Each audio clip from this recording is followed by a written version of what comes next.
E houve uma conspiração do Calvário entre Roma e o sumo sacerdote Herodes para executar Jesus como um insurrecionista perigoso demais para viver. Se Jesus se recusou por palavras de fato ser o Messias, como podem os judeus serem culpados de rejeitarem o que nunca lhes foi oferecido? Leia nessa chocante exposição em defesa de Israel. Este último livro do pastor John Hagee está destinado a gerar debates acirrados entre os cristãos em todo o mundo.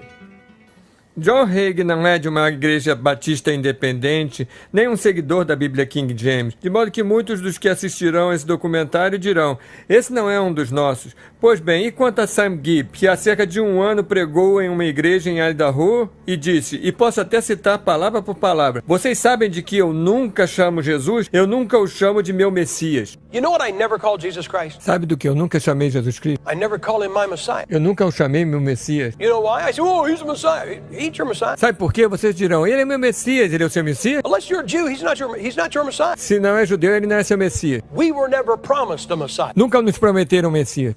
Lamento, mas Sam Gibb está errado. Ele pode ser até popular entre os batistas independentes, mas está errado.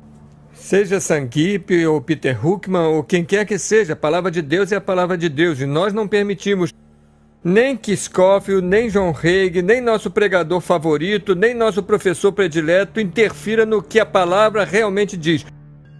Jesus Cristo é o Messias, ele é meu Messias, ele é o Messias de todo mundo.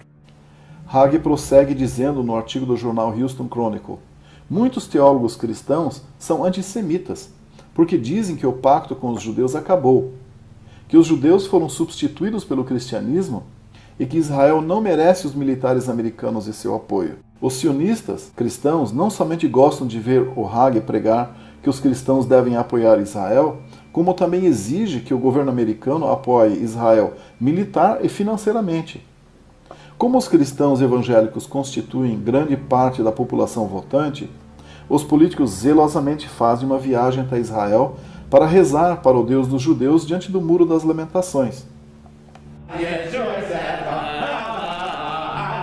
Existe um monte de eleitores republicanos evangélicos socialmente conservadores que se importam muito com essa questão. E se eles puderem ver Ted Cruz aparecendo na Fox News dizendo: eu sou 100% defensor de Israel, quando eles virem isso acontecendo, um monte de eleitores conservadores vai dizer: ei, esse tal de Cruz é melhor do que eu pensava. De fato, eles tiveram há pouco o evento da Christians United, que é uma organização de cristãos evangélicos muito pró-Israel. Esta é uma imagem, acho que temos essa imagem. Aí.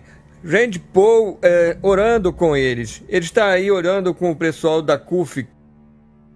Deixe-me dizer isso. Aqueles que odeiam Israel, odeiam a América. E aqueles que odeiam os judeus, odeiam os cristãos. Então, oposição a Israel é oposição a Deus. E eu não me importo com aquilo em que eles acreditam ou onde eles estão na linha do tempo espiritual. Porque não é problema meu. Eu tenho o apoio dele e não importa o que ele faz, nem onde ele está. Desde que invoque o nome de Javé, o Deus de Abraão, Isaque e Jacó, ele é meu irmão.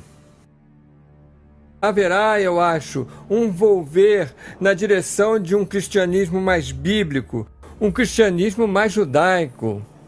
E as linhas entre nós do tipo: esses são cristãos, aqueles são judeus, serão como: aqueles são nossos irmãos. Israel agradece o apoio do povo americano e dos presidentes americanos, de Harry Truman a Barack Obama. De fato, tenho orgulho de dizer que nenhuma administração norte-americana tem dado mais suporte à segurança de Israel do que a nossa. Nenhuma. Não permitam a que ninguém lhes diga o contrário. É incontestável. Reconhecemos o direito de Israel a se defender e o dever da América de apoiá-los. Portanto, é hora de a América aceitar as palavras do senador Joseph Lieberman e considerar um ataque militar preventivo contra o Irã para impedir um holocausto nuclear em Israel e um ataque nuclear à América.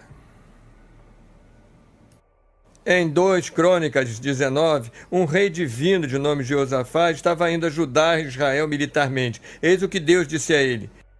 E Jeú, filho de Anani, o vidente, saiu ao encontro do rei Jeosafá e lhe disse: devias tu ajudar ao ímpio e amar aqueles que odeiam ao Senhor? Por isso virá sobre ti grande ira da parte do Senhor. Então, estão nos dizendo hoje que se apoiarmos a nação de Israel, seremos abençoados por Deus por causa de Gênesis 12, quando em realidade a Bíblia ensina que se ajudarmos uma nação ímpia e perversa como Israel, teremos sobre nós a ira do Senhor.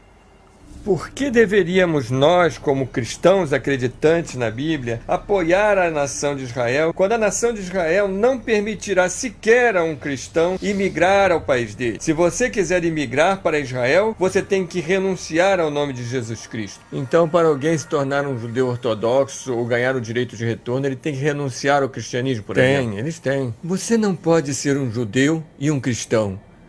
É um ou outro.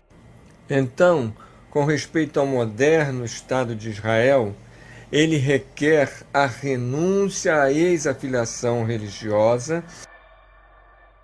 ele requer um número de rituais que são destinados a purificar a pessoa de sua afiliação religiosa anterior. Alguém que não é judeu não teria apenas um convite automático para emigrar para Israel? Não como cidadão. Não como cidadão.